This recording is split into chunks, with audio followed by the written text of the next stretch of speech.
오늘은 스스로 종이 된 자유인, 스스로 종이 된 자유인이라는 제목으로 우리 하나님 말씀 함께 나누도록 하겠습니다. 바울은 자기가 복음을 전할지라도 자랑할 것이 없다 이렇게 말했는데, 자랑할 것이 없는 이유는 그것이 부득불할 일이기 때문에, 자기의 사명이기 때문에, 또 만일 그것을 하지 않으면 자기에게 화가 임할 것이기 때문에 이건 자랑할 일이 아니다 이렇게 얘기를 했습니다. 근데 사실 복음을 받고 또 부르심을 받고 복음을 전하지 않는 삶을 살아도 저주를 받는다거나 화가 임하지는 않을 겁니다. 근데 그만큼 바울은 복음에 대한 남다른 열정이 있었다. 그리고 자기가 구원받은 것에 대해서 빚진 자로서의 의식이 항상 있었기 때문에 이건 내가 마땅히 해야만 되는 일이다, 이런 고백을 한 겁니다.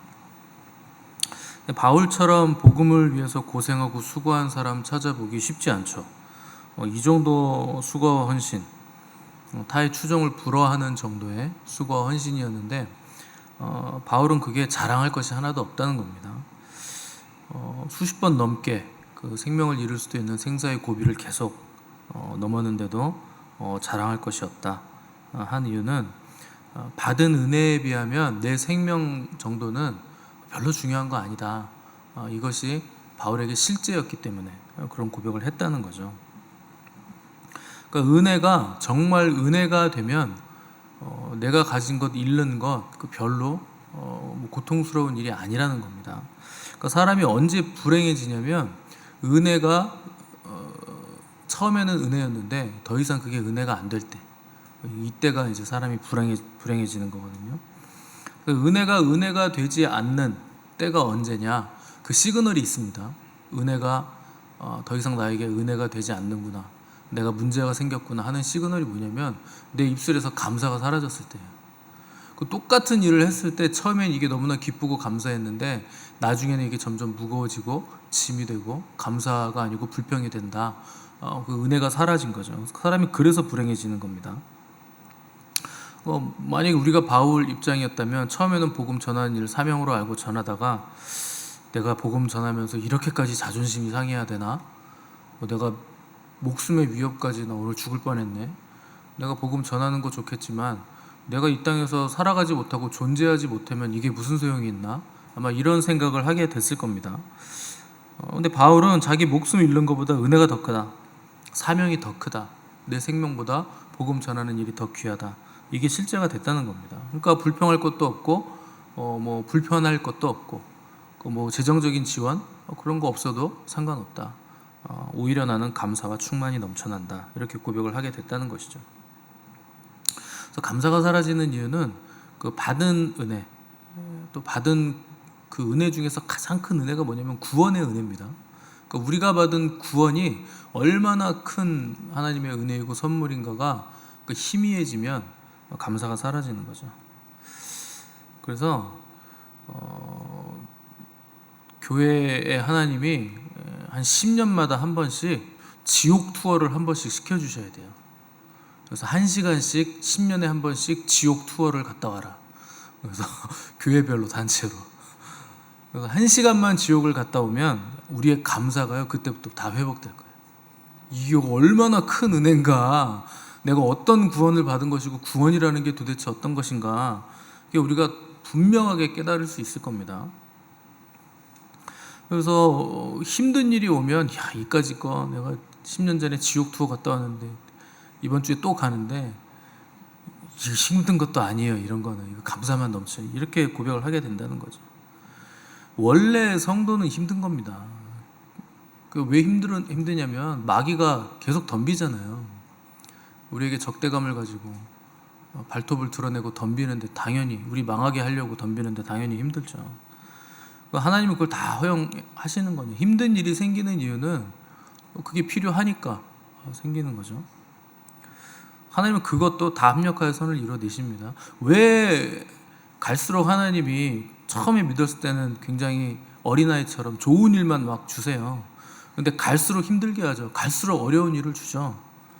갈수록 강하게 다룹니다. 왜 그런 줄 아세요? 약하니까 강하게 다루시는 거예요. 강해져야 되니까. 이해되지 않는 일들이 왜 계속 생기겠습니까? 이해력이 모자르니까. 이해가 안 되죠. 머리가 나빠서 이해가 안 되는 거지 뭐 그게 뭐 억울한 일입니까? 내가 신적인 안목이 없어서 이게 도대체 무슨 일인가 보지 못하는 것뿐이고 이해를 못하는 것뿐이지. 그러니까 너에게는 이해력이 딸리니까 이해력이 필요하다. 그래서 이해되지 않는 일들이요 계속 일어나는 거예요. 그럼 우리는 생각을 하겠죠. 이게 도대체 무슨 일인가? 왜 신앙생활을 하고 하나님 믿는데 이런 일이 일어나나? 당연히 일어나는 거예요. 내가 이해를 못할 뿐이지.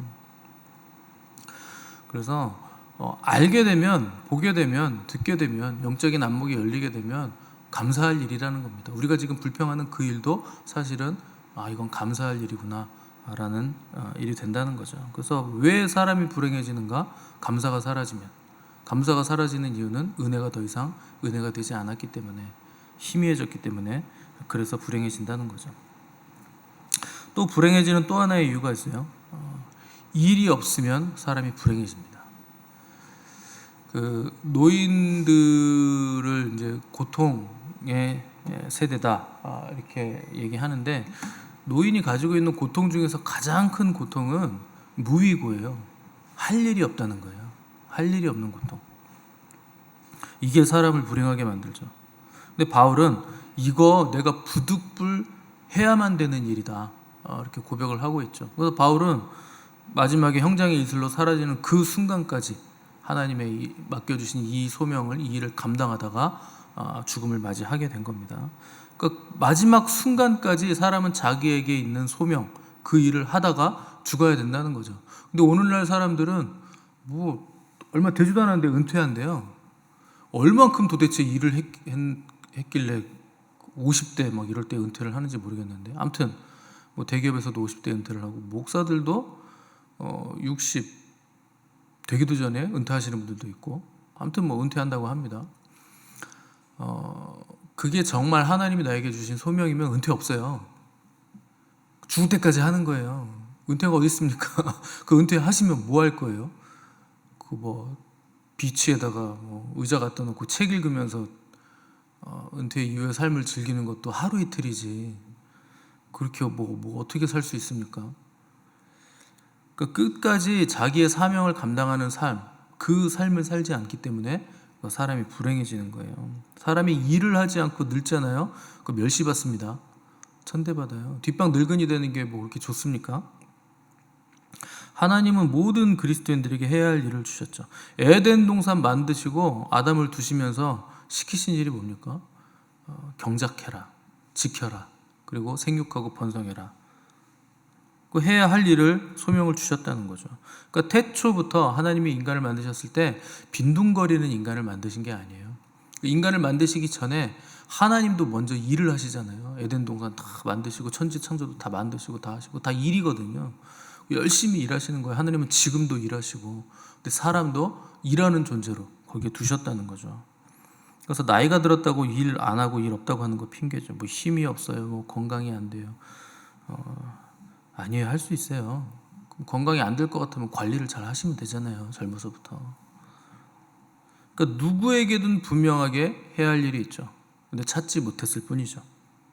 그리고 내가 할 수 있는 일만 하고, 내가 하고 싶은 일만 하고 싶고, 그 핑계를 대는 거죠. 그래서 불행해진다는 거죠. 또 하나의 문제는 사람들이 일을 하긴 하는데 헛되게 일을 하는 거예요. 헛된 일을 하고 헛된 방법으로 일을 하는 거죠. 헛된 일은 두 가지죠. 내가 하고 싶은 일만 한다. 또 하나는 하기 싫은데 그냥 먹고 살기 위해서 억지로 한다. 이게 헛되게 일하는 거죠. 그 모든 것들은 내가 해야 될 일이, 정말 해야 될 일이 뭔가 하는 그 궁극적인 소명을 찾지 못했기 때문에 헛된 일을 하게 된다는 거죠. 그래서 모든 것들은 그 영적인 문제로 풀어야 돼요. 그래서 하나님이 나에게 주신 소명이 뭔가에 대한 관심이 없기 때문에 육적인 필요를 채우기 위해서 육적으로 일을 하니까 전부 다 꼬이고 문제가 생기는 거죠. 육신적인 문제가 아니라 영적인 문제이기 때문에 영적인 문제를 먼저 풀어야, 그 원리를 알아야 나머지 문제들이 다 해결이 되게 돼 있다는 겁니다. 그래서 일을 할 때도 내 감정에, 내 느낌에, 내 상황에 이끌려서 일하는 게 아니고 하늘의 뜻이 이 땅에 이루어질 것을 위해 일을 해야, 그래야 영적인 보람도 있고 참된 보람도, 육적인 보람도 찾을 수 있는 거죠. 우리는 어떤 일을 하면 자꾸 결과에서 보람을 찾으려고 하는데, 하나님의 소명이란 건 결과는 하나님께 달린 겁니다. 과정에 보람이 있는 거예요. 그 일을 수행하고 나가고 있다, 내가 올바른 방향성으로 가고 있다 하는 과정이 중요한 거죠. 근데 사람들이 말하는 행복이라는 것도 사실은 과정에서 찾아야 되는 겁니다. 영적인 것뿐만 아니라 우리가 추구하는 행복도 과정에 행복이 있는 거예요. 행복이라는 실체가 있습니까? 행복은 이거야, 이걸 얻어야 돼 해서 달려가는 그 어떤 대상이 있습니까? 없어요. 왜 행복을 파랑새라 그럽니까? 잡을 수가 없다는 거예요, 행복이라는 거는. 근데 그 행복을 추구하는 과정이 행복한 거죠. 그걸 잡기 위해서 나아가는 과정이 우리에게 행복감을 가져다 주는 건데, 결과라는 건 좋을 수도 있고 나쁠 수도 있죠. 결과가 항상 좋다는 보장도 없고, 결과가 나온다는 보장도 없어요, 모든 일들은. 그리고 나온다고 해도 오늘이 나의 마지막 날이 될 수도 있죠. 그 나오는 결과를 보기도 전에 마지막이 될 수도 있는 거죠. 그래서 결과만을 위해서 달려간다, 이것처럼 피곤한 일이 없는 겁니다. 이것처럼 모호한 일이 없는 거예요. 일이라는 건 항상 과정이 중요하고, 과정이 올바르고 정직할 때, 그리고 하나님의 뜻대로 그 과정의 길을 갈 때, 거기에서 행복과 보람을 우리가 찾을 수 있게 되는 것이지, 결과만 중요하다 그럼 과정은 어떤 방법을 써도 상관이 없잖아요. 편법 써도 되고, 거짓말해도 되고, 사기쳐도 되고. 그러면 과정에서 행복을 느껴야 되는데 과정에서 느끼는 행복은 날아가는 거예요. 그 과정에서 나쁜 방법을 썼기 때문에. 그럼 행복이라는 건 아예 찾을 수 없는 불가능한 대상이 된다는 거죠. 그래서 시작은 하늘로부터 시작을 해야 되는 겁니다. 정확한 나의 소명을 찾고 정확한 나의 길을, 방향성을 찾아서 하늘만이 지혜다, 이것을 추구해야 된다. 그렇게 나아갈 때 나에게 부작용이 없다 하는 것이죠. 바울은 오늘 본문에서 19절에서 내가 모든 사람에게서 자유로우나 스스로 모든 사람에게 종이 된 것은 더 많은 사람을 얻고자 함이라, 이렇게 고백을 했죠. 그러니까 바울이 중요하게 여기는 거 뭐냐, 내가 자유자가 되는 게 중요한 게 아니고 뭐가 됐든지 간에 그 안에 참된 자유가 있느냐, 자유자라서 자유를 느끼는 게 아니라는 겁니다. 정말 참된 자유는 어떤 신분이나 환경에 걸려있는 문제가 아니라는 거죠. 과거로부터 자유해야 된다는 것이고, 무능함으로부터도 자유해야 된다는 것이죠. 또 무지함으로부터도, 약함으로부터도, 비굴함과 시기와 질투, 거기서부터 온전하게 우리가 자유할 수 있는가, 그 어떤 상황에서도 자유할 수 있는가. 노예의 신분이라도 거기서 내가 자유하다면 그는 노예가 아니고 자유자라는 거예요. 신분이 우리를 결정해 주는 게 아니라는 거죠. 우리의 영혼이 지금 자유한가, 그것이 우리의 자유를 결정해 준다 하는 것입니다. 그래서 바울은 자기의 자유를, 이 자유를 버리는 데 씁니다. 자유를 어디에 쓰느냐, 내 자유를 버리는 데 나는 내 자유를 쓰겠다, 그 얘기를 하고 있는 거죠.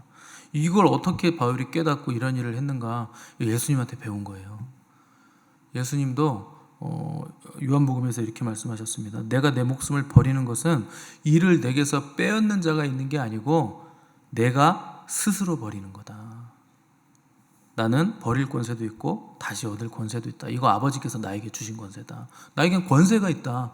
그래서 나는 자유를 내가 이 권세를 가지고 내가 버리는 거다. 그래서 버릴 자유를 선택한다, 이렇게 말씀하셨죠. 그러니까 이거를, 자유를 우리는 자꾸 지키려고 하는데 그러면 뺏겨요. 여러분, 뭔가를 지키려고 아둥바둥 해보십시오. 그러면 자유가 사라집니다. 그런데 그걸, 내 자유를 가지고 버리는 거예요. 주는 겁니다. 그러면 뺏기지 않아요. 내가 주었잖아요. 그건 뺏긴 게 아니고 준 게 되는 거죠. 이건 완전히 다른 문제라는 거죠. 제가 어렸을 때 저희 아버지가 출근하러 나가시면 쪼르르 달려가서 자다가도 벌떡 일어나가서 하는 말이 100원만이었어요. 100원만. 아빠 100원만 내놓으라는 거죠. 그럼 500원도 주고 1000원도 주고 300원도 주고 항상 더 줍니다. 만약에 내가 100원만 했는데 아버지가, 야, 맡겨놨어? 너는 왜 태어나가지고 아침마다 나를 이렇게 못살게 구냐, 내가 무슨 돼지 저금통이야? 이렇게 얘기했으면 제가 뭐라 그랬을까? 아니, 내가 언제 놔달라 그랬어요? 아니 나도 이거 돈 달라는 거 이거 구차해요. 왜 나는 나가지고 아침마다 내가 이거 돈 이거 받아가지고 맛있는 거 사 먹어야 되는 존재가 돼가지고 나도 구차해 치사해 뭐 이렇게 얘기는 안 했겠지만 그 어린 나이에 그런 소리 들을 수도 있는 겁니다. 근데 부모에게 자식은 그런 존재도 아니고 자식에게 부모는 또 그런 존재가 아닌 거죠. 이해타산을 따지는 존재가 아닌 거죠. 맡겨놓은 거 없이 내놓으라고 할 수 있는 존재. 맡겨놓은 거 없이 내놓으라고 하는데 더 못 줘서 안타깝고 더 잘해주고 싶은 존재. 그게 자식과 부모의 관계라는 거죠. 부모는요 항상 자식이 잘못되면 나이가 엄청 많이 들어도 뭐 50이 자식이 50이 되고 60이 돼도 내가 어렸을 때 죄를 뱄을 때 내가 뭘 잘못 먹어서 저렇게 잘못된 게 아닐까. 그냥 늘상 그런 마음이잖아요. 자식이 잘못되면 그게 다 내 탓인 것 같은 그런 마음이잖아요. 그러니까 사랑의 대상을 위해서는 내가 가진 모든 것들을 얼마든지 포기할 수 있는 존재라는 거죠. 다 줄 수 있다는 거죠. 더 주고 싶고 모든 게 다 내 탓. 잘못된 건 전부 다 내가 끌어안고 잘 되는 건 전부 다 그에게 주고 싶은 거. 그게 빼앗기지 않는 마음이고 얼마든지 줄 수 있는 마음이라는 거죠. 그리고 사랑의 대상에게는 그렇게 할 수 있다는 겁니다. 신명기에 보시면 그 종에 관한 법이 나와요. 그 히브리 사람이 종이 되면 6년간, 그러니까 뭐 경제적인 이유로 종이 되는 거죠. 그래서 6년간 주인에게 이제 종으로서 일을 하게 되는데 7년이 되면 희년이 오기 때문에 종을 반드시 풀어줘야 된다 하는 법이 있습니다. 근데 풀어줄 때는 빈손으로 가게 해서는 안 됩니다. 반드시 곡식을 주고 또 포도밭에서 나오는 포도 주를 주고 또 풍성하게 돈도 주고 뭐 어떻게 보상을 해줘서 그가 자유인으로 새롭게 새 출발하는데 발판을 주인이 마련해 줄 수 있게끔 그 종에 대한 보상법이 있어요. 근데 원래 종이라는 신분은 보상을 받을 수 없는 존재입니다. 주님이 그러잖아요. 명한 대로 행했다고 종에게 살해하겠냐? 그런 거 없다. 종은 그냥 당연히 주인이 시키면 해야 되는 거다. 근데 하나님은 7년째 종이 풀어지는 날에 그 희년의 때에는 그에게 풍성한 발판이 될 만한 자본들을 줘서 그걸 가지고 자기가 자유인이 되는 발판을 삼게 해라 하는 법을 줬다는 거죠. 살해를 하라는 거예요. 자유인으로 살아갈 발판이 필요하기 때문에. 그러니까 사람에게 충성한 종에게도 하나님은 이렇게 보상을 명령하셨죠. 하물며 우리가 하나님의 종이 되어서 우리의 자유를 하나님께 두고 살아간다면 하나님은 우리에게 얼마나 큰 보상과 자유를, 풍성함을 우리에게 주시겠는가 하는 것을 이 법을 통해서 우리에게 말씀하고 있는 거죠. 근데 6년을 일한 보상이 그 종이 보상을 받고 이제 7년째 자유인이 되는 날에 나 자유인 되고 싶지 않습니다. 계속 종 되고 싶습니다 하는 종이 있어요. 그런 종들에 대한 또 규례가 그 뒤에 붙어 있거든요. 그래서 해방의 날에 전날 밤에 이 종이 이제 잠을 자는데 걱정이 되는 거죠. 내일이면 내가 이 집을 떠나고 이제 자유인이 되는구나. 자유인이 되는 건 좋은데 이 내 주인이 너무나 인자하고 자비로운 주인이에요. 내가 이런 사람을 어디 가서 만날 수 없고 내가 이런 집에서 종으로 살았던 6년이 내가 자유인이 되어서 살았던 지난 날보다 훨씬 더 행복했다. 나는 이 집이 너무나 좋고 나는 주인을 사랑한다. 그래서 차라리 나는 내 자유를 버리고 이 집에 그냥 종으로 영원히 남고 싶다 하는 사람이 있을 수 있다는 겁니다. 실제로. 그럴 때는 다음날 아침이 됐을 때 가족들이 주인과 함께 다 나와서 이제 자유인을 보내주려고 할 때 부탁을 하는 거예요. 주인님, 제가 어디를 간다 한들 주인님의 가정처럼 아름답고 화목한 가정, 이런 사람들을 제가 어디서 만나겠습니까? 저 그냥 다른 곳에서 자유를 누리는 것보다 주인님의 집에서 평생 종으로 있고 싶습니다. 이게 저에게 또 행복입니다. 그동안 저를 자식처럼 대해주셨는데 종이어도 좋고 자식이어도 저는 상관없이 이 집에 머무는 것 자체가 좋으니까 그냥 저를 종으로 좀 받아주십시오. 이렇게 부탁을 하는 거죠. 그럼 주인이요, 결국 종이 간절하게 부탁을 하면 그걸 수락을 하죠. 그때 하는 게 뭐냐면 그 종의 귀를 주인의 집 문에 대고 송곳으로 귀를 뚫습니다. 그 집 문에 귀를 박아서 송곳을 거기에 딱 박게 해서 뚫고 다시 빼는 거죠.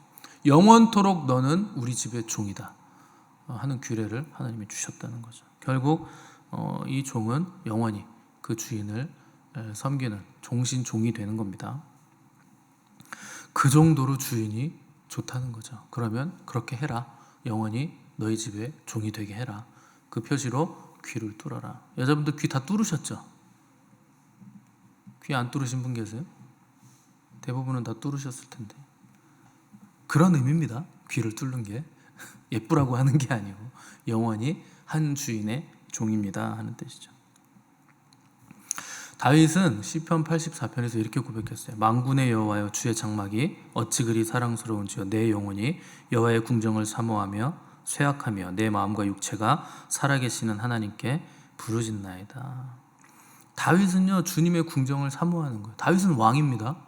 이스라엘 통일 왕국의, 남과 북의 통일 왕국의 왕이에요. 그런 왕이 남부러울 것 없는 사람이죠. 다윗 같은 부자는 없었어요. 솔로몬은 다윗의 부를 가지고서 부유해진 거고, 다윗이 가장 자수성가한 사람 중에 가장 부유하죠. 이 땅에 있었던 사람 중에. 빌 게이츠도 안 돼요. 다윗한테는. 그런 사람이 자기가 가장 소망하는 거, 어렸을 때부터 계속 소망하고 있던 거, 여호와를 사모하는 거, 여호와의 궁정을 내가 사모한다는 거죠. 얼마나 그 여호와의 궁정을 사모하는 사랑이 기뻤던지 주의 제단에는 제비와 참새도 제 집을 얻습니다. 나는 저 제비와 참새가 너무 부럽습니다. 나 그냥 저 제비 되고 싶습니다. 저 새 되고 싶습니다. 뭐 완전히 새 됐어. 그런 거죠. 나 새 되고 싶어요, 주님. 저 새들은 주의 집에 있잖아요. 난 그냥 제 소원은요, 주의 집에 거하는 겁니다. 제가 언제 뭐 왕 되고 싶다 그랬습니까? 이거 피곤하기만 하고 맨날 아침마다 뭐 서류가 뭐 이렇게 많이 결제 서류가 올라오는지 머리만 아프고, 나는 그냥 주의 집에 있고 싶습니다. 이게 다윗의 소원이에요. 하나님의 성전에 집 짓고 있는 새가 부러운 거예요. 그래서 주의 아름다우심을 늘 바라보면서 내가 주님 전에 영원히 살고 싶습니다. 그래서 이렇게 고백하죠. 악인의 장막에 사는 것보다 주의 성전 문지기로 있는 것이 좋습니다. 그냥 성전에 왕이 아니고 난 그냥 성전에 있는 문지기가 되고 싶다는 거예요. 다른 곳에서 천날 사느니 주의 궁정에서 하루 사는 게 더 좋습니다. 그러니까 이게요, 하나님이 실제인 사람, 하나님의 영광, 그분의 아름다움이 실제인 사람은 그게 그냥 좋다는 거예요. 왕, 권력, 권세, 재물, 이거요 전부 다 썩어질 거예요. 그 새도 떵떵거리고 누려도 그게 몇 년 갑니까? 기껏해야 뭐 5, 60년 가겠습니까? 진짜 길게 잡아봐야 100년 밖에 더 갑니까? 근데 영원을 보는 사람들은 그거 다 허탄한 거다. 결국 다 썩어질 거다. 그게 나에게 생명 주지 않는 거다. 그걸 안다는 거죠. 그러니까 나는 그냥요, 성전 문지기가 더 좋아요, 주님. 저는 이거 뭐 금은 보아 이거보다 그냥 문지기 되는 게 더 좋습니다. 기꺼이 그렇게 할 수 있다는 거죠. 세상 어디에도 주님 같은 분 없으니까. 그래서 다윗은 하늘 위에 주님밖에 내가 사모할 자 없고 땅에서도 주님밖에 나의 사모할 자가 없습니다. 하늘에 올라가도 주님 없으면 소용없어요. 모든 권세 다 얻어도 주님 없으면 소용없어요.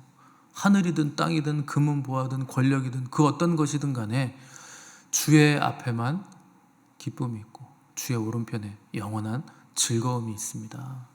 다른 것들은 다 썩어질 겁니다. 이렇게 고백을 했다는 거죠. 이렇게 일평생 주님과의 관계 안에서 즐거움을 누리는 삶을 사는 사람들이 그게 성도예요. 그게 그리스도인입니다. 다윗도 그래서 이런 고백을 했던 것이고, 바울도 그 기쁨이 충만해서 내게 있는 자유, 이거 중요한 거 아니다. 나는 자유인 되는 게 중요한 게 아니라 이 자유를 버림으로써 나는 진정한 자유인이 되는 거다. 버려서 뭘 하기 위함입니까? 저 사람들, 영혼들을 내가 얻기 위해서 나는 이 자유를 버릴 수 있다. 나는 스스로 종이 될 수 있다 하는 것이죠.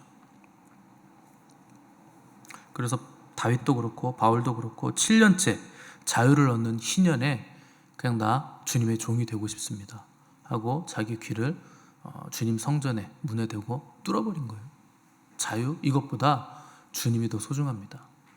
주님의 일을 하는 게 가장 좋습니다. 그게 나의 사명이고 삶의 유익이고 그게 진정한 기쁨이고 영원한 행복입니다. 고백을 했다는 거죠. 여러분, 이 고백이 저와 여러분들의 고백 되시기를 바랍니다. 자유가 있지만 그 자유로 뭘 선택하는가? 주님을 선택하는 거예요. 자유 버려도 상관없어요. 주님에게 그냥 묶이는 거죠. 종이 되는 거죠. 그리고 주님이 시키시는 그 일을 끝까지 하다가 하늘나라로 가는 거죠. 그러면 그게 가장 아름답고 충만하고 행복한 삶이 된다는 겁니다. 여러분, 그것을 선택하는 참된 자유자가 되시기를 바랍니다.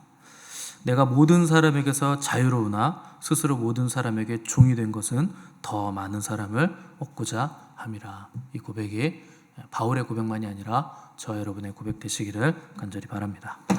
함께 기도하겠습니다.